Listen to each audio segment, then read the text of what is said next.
So let's start momentum integral equation and see how it can make our life a lot simpler, where we do not have to do fancy integrations, substitutions, converting an PDE to an ODE, and ultimately get a numerical solution even for the simplest possible cases. So it is anticipated that the momentum integral equation would help us in solving even more complicated problems with a lot less difficulty. So let's start with momentum integral equation. What I have done here is we'll assume it's a two-dimensional flow, and this one is my control volume. The dotted line is the edge of the boundary layer, where the thickness of the boundary layer is obviously a function of x, where x denotes the direction of flow. So therefore delta is a function of x. The length of the control volume is dx.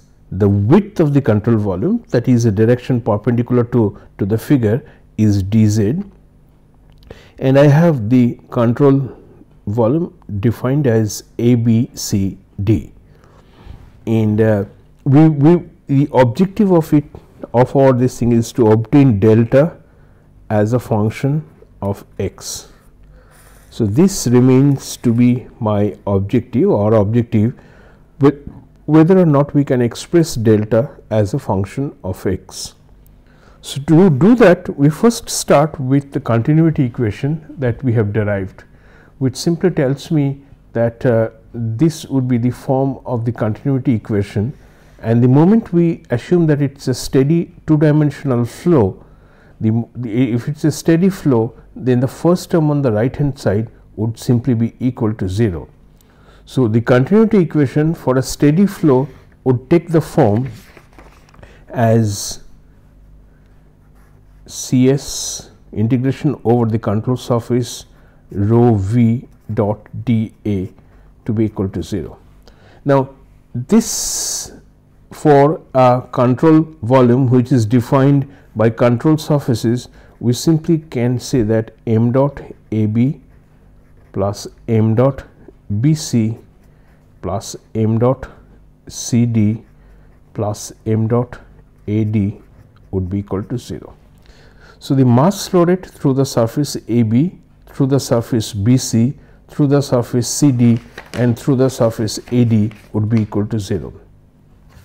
When you consider m dot AD being located very close to the solid object, solid plate, this is the solid plate over which the flow and the growth of the boundary layer take place, then m dot AD would simply be equal to 0. So what I have then is m dot BC is equal to minus m dot AB minus m dot CD. So this is the continuity equation with which we are going to proceed. Now surface AB is located at x. This location is x and this is x plus dx. So let's see if we can write the following expression for m dot AB.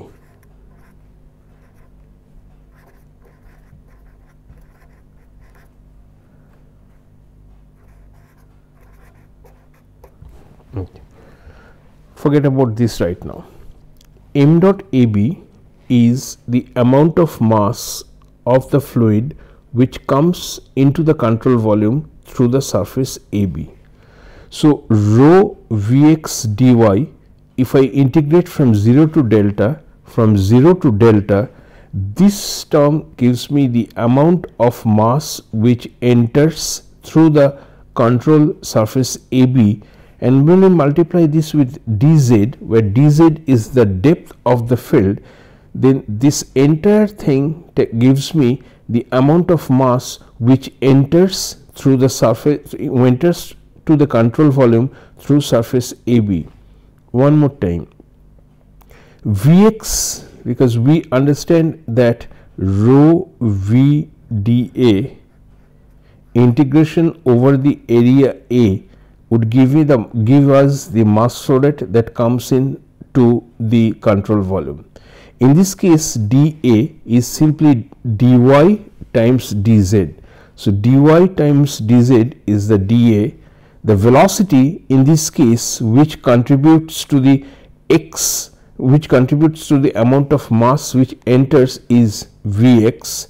Multiply that with rho, and what you get is the mass flow rate through the surface AB. However, you also can see that through the surface AB, mass comes into the control volume. So, according to the convention which I have proposed, we are going to use, is whenever mass comes into the control volume, it is to be taken as negative. Whenever mass goes out of the control volume, it is taken to be positive. It's because of the dot product of because the mass flow rate is expressed in terms of the dot product of velocity vector and area vector, and area vector always points outside normally to from the control surface. So, that is why for the case of m dot AB, I bring in this minus sign. So, m dot AB essentially tells me the mass flow rate coming in to the control volume through the surface CV. Now, when we try to get whatever be the end, we understand that m dot AD is equal to 0. Let us concentrate on the other surface, which is m dot CD. M dot CD is located at a distance dx from AB, where AB is located at x and CD is located at x plus dx, where dx is small. So, the function m dot AB, if we take a Taylor series expansion of this m dot AB and disregard all the higher order terms, then m dot x plus dx is simply going to be m dot x plus del m dot by del x evaluated at x multiplied by dx. So, this is the Taylor series expansion, and where we neglect the higher order terms. So, this is which we are doing for CD, which is located at x plus dx. In order to obtain the mass flow rate through the control surface at CD, which is located at x plus dx, I simply take a Taylor series expansion in this form and neglecting the higher order terms. So, my m dot CD would simply be equals whatever was m dot x from my previous slide, which is rho Vx times dy plus del x 0 to delta rho Vx dy. This is dx and the whole thing is multiplied by dz. I will bring in this once again. M dot AB is rho Vx dy dz. So, if I take a Taylor series expansion, now I think since all of them are here, it would be easier to see. M dot AB is this, m dot x plus dx is Taylor series expansion. So, therefore, m dot CD is simply going to be this, that means this rho Vx dy times dz plus del x of m dot, which is del x of this entire thing, and dz is simply taken outside. But one point to note here is that unlike surface AB through which mass comes in, mass leaves through the surface CD. So, if this is negative according to our convention, this has to be positive. So, therefore, you would see that m dot AB has a negative sign, whereas m dot CD the sign is going to be positive. So, once I have analytically what is the expression for the mass which comes in through the surface AB, the mass flow rate which goes out of surface CD can be obtained simply by a Taylor series expansion. Now, if you look at this expression, the continuity expression, m dot BC is equal to minus m dot AB minus m dot CD, what you get out of this and this, that m dot BC would simply be equal to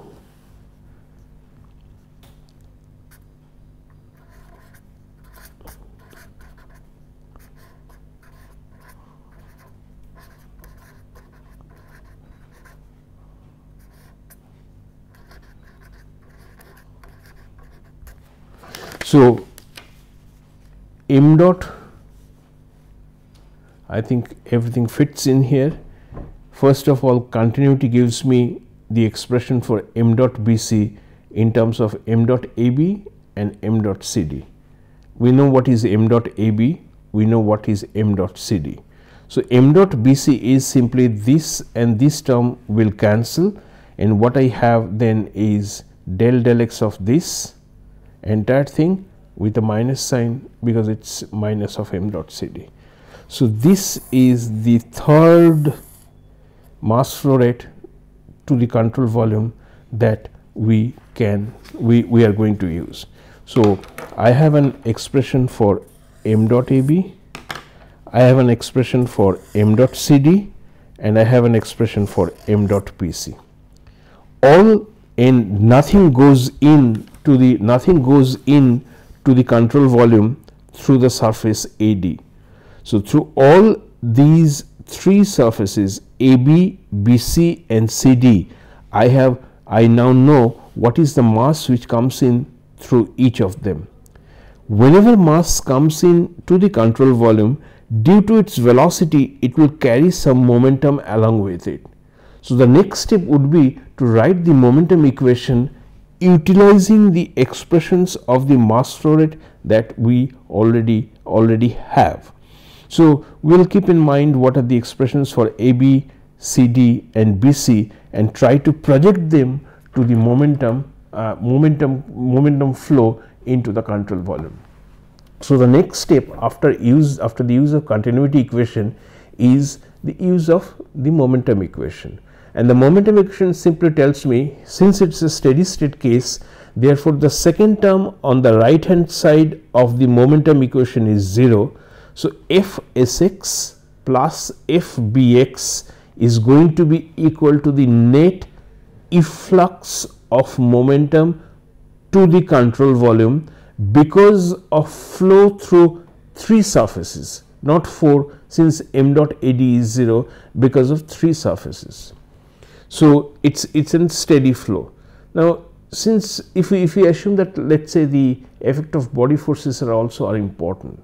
So, what I have then is, if I write the expression for the x component, F, the force, S denoting surface in the x direction, Fsx, surface force in the x direction must be equal to the net momentum efflux to the system.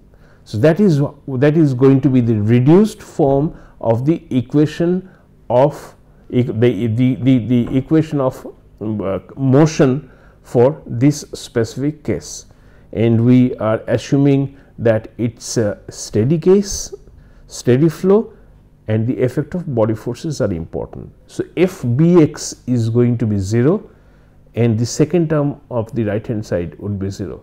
So, let us write that equation and see if we can solve it to obtain a delta as a function of x. So, what we do is we start from this that tells us that Fsx plus Fbx is equal to del t of over the control volume Vx. This is, I am writing the x component of the momentum equation, x component of the momentum equation and what I have then is del t Vx rho times dV plus integration over the control surfaces Vx rho V dot dA.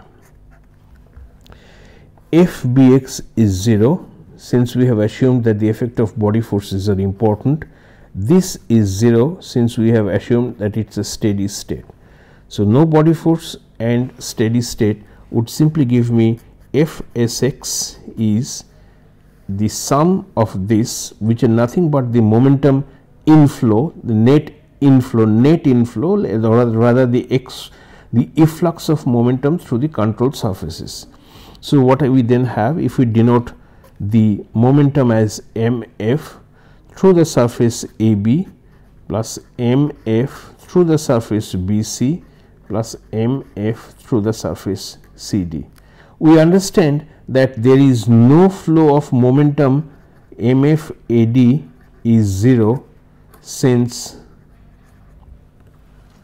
the velocity x is 0 at AD. So, I will bring this figure once again in here, which simply shows us, if you can see this figure, the surface AD is located very close to the solid surface. So, Vx is 0 due to no slip condition, or close to 0 due to no slip condition at AD, and so therefore, no flow enters through the surface AD, and therefore, no momentum can come in to the control volume, no x momentum can come into the control volume, since your velocity is almost 0 at AD, which is at the liquid solid interface. So, therefore, the surface force is a sum of the momentum coming in through, I would write it once again.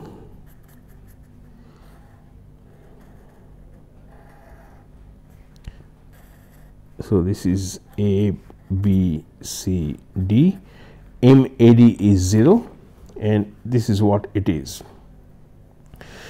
Now, the next step is we have to find out what are going to be these three cases. So, M F A B, when we talk about surface A B, M F A B would simply be equal to minus of 0 to delta Vx rho Vx dy dz. I would show you once again what we have understood for m dot AB. M dot AB was simply this, and in order to obtain MF AB, the only additional thing that we have incorporated is Vx, because if this is the mass flow rate, multiplying it with Vx must give us the momentum flow through the surface AB into the control volume. So, exactly the same multiplied by Vx would give me the momentum which comes in to the control volume. Similarly, since m dot AB is at x and m dot CD is at x plus delta x, then MF CD can simply be written as a Taylor series expansion of this.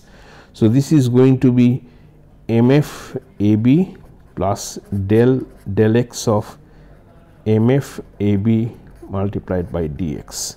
This is a Taylor series expansion, the same way we have done before. So, therefore, MF CD would be equal to this. However, you understand, you see that since momentum is leaving the surface CD, therefore, it is going to be positive, and since momentum is coming into CV through surface AB, therefore, m dot AB is negative, same convention as before.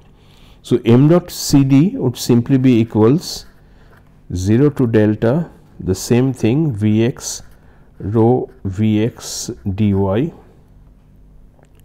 plus del x of the whole thing 0 to delta Vx rho Vx dy times dx and the entire multiplied by dz. So enter this thing, first term del x of this multiplied by dx and dz, which where dz is a direction perpendicular to this. So I now have m dot mf ab, I have mf cd, I need to find out what is mf bc. Now mf bc would be equal to, I know what is the expression for m dot bc from my previous analysis. We have seen that m dot bc is simply this term. Okay, this is m dot bc, the mass flow rate through the surface bc. Now we need to just think a little bit here and find out what is going to be the momentum flow, the contribution of this mass of fluid that is entering through the surface BC to the control volume. So I have a compact expression for m dot BC. So if this is m dot BC which enters through the surface of BC per unit time, this is the mass flow rate. This mass of fluid must have an x component of velocity. This x component of velocity multiplied by the mass which enters through BC would give me the x component contribution of momentum due to flow which crosses BC. One more time, some amount of mass crosses surface BC. We know precisely what is the expression of that mass that crosses the surface BC. Any mass carries which crosses a control surface carries some momentum with it. There is, if we multiply that mass with the x component of the velocity at that point, we get the x component contribution of momentum due to that mass which comes into the control volume. If we multiply that mass flow rate with the y component of velocity, we get the contribution of the y momentum because of the motion of the mass of the fluid into the control volume. So it is clear that in order to obtain the x component of momentum associated with m dot bc, I must multiply m dot bc with the x component of velocity at or near BC. The momentum coming into the control volume due to flow through BC must be equal to the mass flow rate through BC multiplied by the velocity component, x component of the velocity prevailing at or near BC. Now we have an expression for m dot BC. And this is the figure. What is the x component of velocity near BC? So if you think of the x component, it's 0 here, it keeps on increasing, and when it reaches the edge of the boundary layer, at the edge of the boundary layer, the velocity would simply be equal to the free stream velocity, which is u, with which the velocity is flowing outside of the boundary layer. So to the expression of m dot bc, I must multiply with u the x component of velocity near BC to obtain what is the x component of momentum contribution due to the flow through BC. So m dot BC, the expression for m dot BC must be multiplied with u in order to obtain the x component contribution of flow through m dot BC, and therefore mf BC would simply be equals minus u times del x 0 to delta rho Vx dy dx times dz. Okay. So, the net momentum through the controlled surfaces would be, which is rho v dA. When you add to this expressions for MF AB, MF AB, BC, CD, when you add these three together, what you get is del x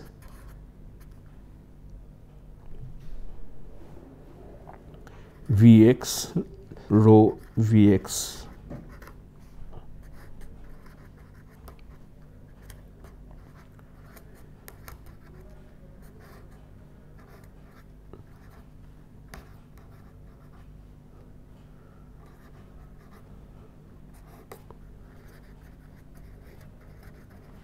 So, this is going to be the total momentum that you add to the surface.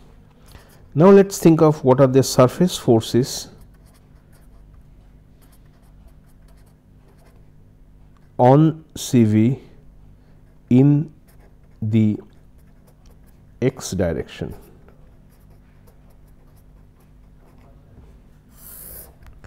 And for that, I draw this exaggerated view of the boundary layer. This is A, B, C, D, and I draw a projection. So, this is delta, this is also delta, but this small portion is going to be equal to d delta, and this distance is simply going to is dx. Now, when I talk about the surface forces Fs in the x direction, Fsx, it has two contributions. One is due to pressure and the other is due to shear. When you talk about shear, when you talk about shear, the shear can act over here and the shear can act over here. Now, shear is proportional to velocity gradient.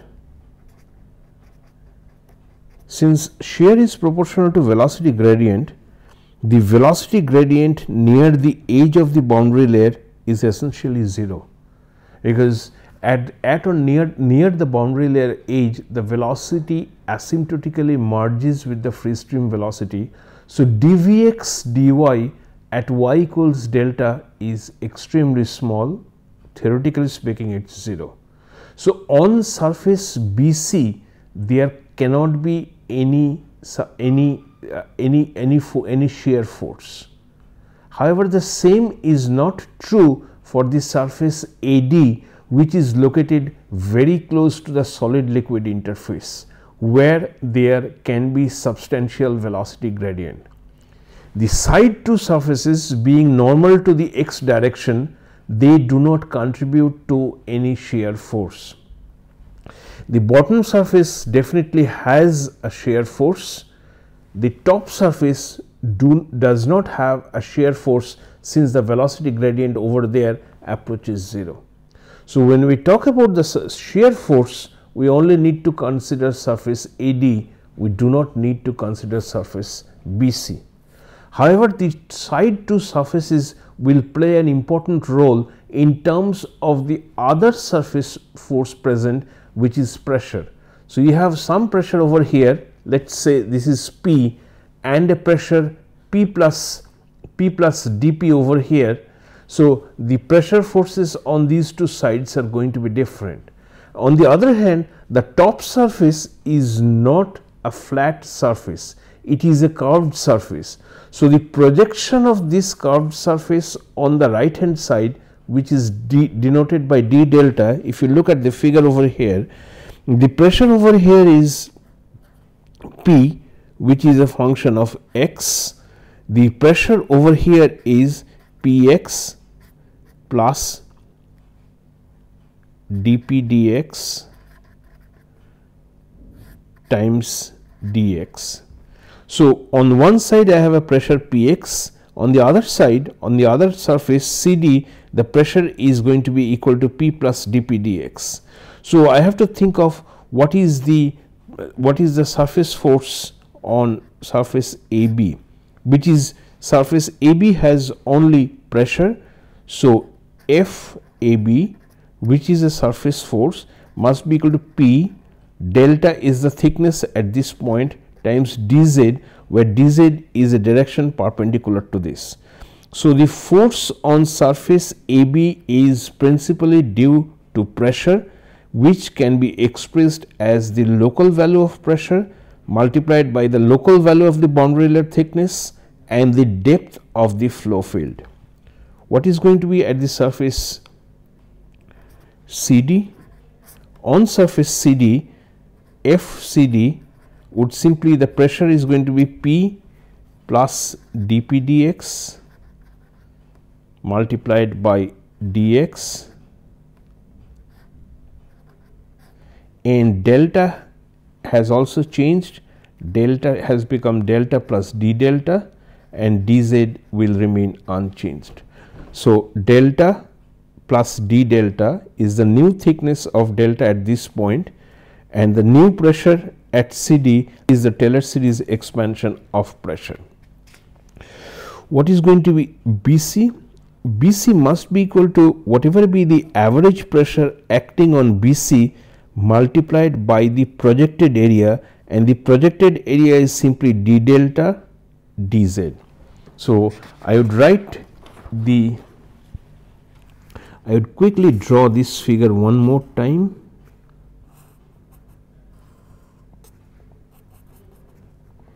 D delta, so A, B, C and D, this is delta, this is Px, and here the pressure is Px, here the pressure is, as I understand, is P of x plus dP dx times dx.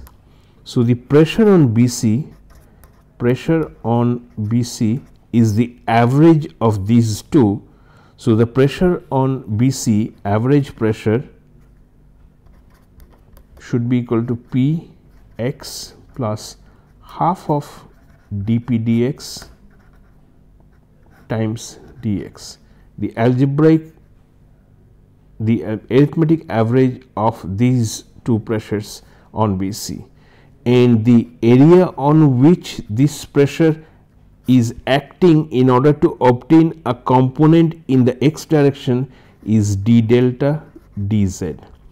So the force acting on BC is equal to Px plus half of dP dx times dx multiplied by d delta dz.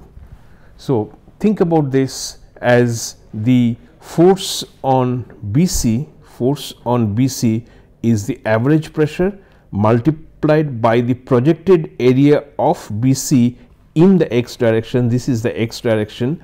So it is d delta times dz, where dz is the depth. So whatever be the average pressure multiplied by d delta dz would give me the FBC force on it.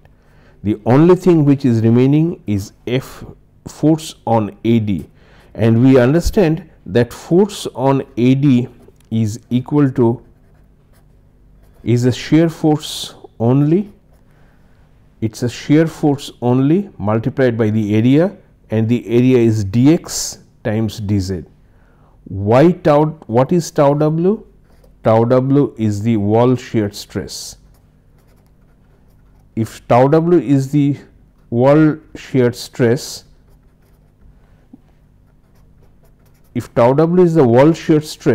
which is acting on the wall, then the force acting on the fluid would be minus of tau w.